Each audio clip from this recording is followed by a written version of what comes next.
महर्षि वाल्मीकि की आगे की कहानी पार्ट 2।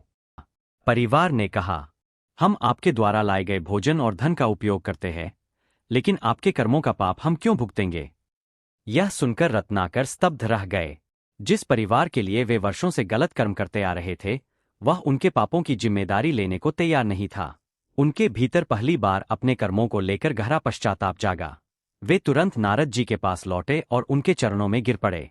उन्होंने कहा, मुझे इस पाप के रास्ते से बाहर निकलने का मार्ग बताइए। नारद जी ने उन्हें भगवान श्री राम का नाम जपने की सलाह दी। उन्होंने कहा, तुम भगवान राम का नाम जपो और अपने मन को प्रभु के चरणों में लगा दो। लेकिन रत्नाकर इतने कठोर जीवन के आदी हो चुके थे कि वे ठीक से राम नाम भी नहीं बोल पा रहे थे। तब नारद जी ने उन्हें सरल उपाय बताया। उन्होंने कहा, तुम मरा मरा का जाप करो। रत्नाकर वहीं बैठ गए और लगातार मरा मरा मरा का जाप करने लगे। लगातार जाप करते करते शब्दों का क्रम बदलता गया और वही ध्वनि राम राम राम में बदल गई।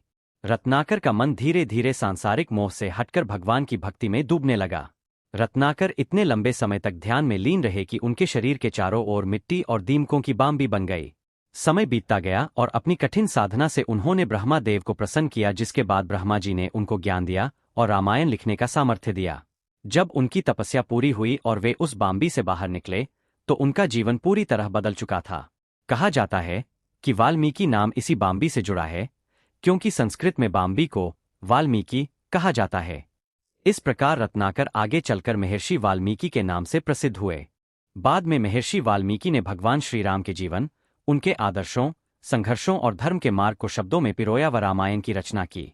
उनकी रचना रामायण भारतीय परंपरा के महानतम ग्रंथों में से एक मानी जाती है।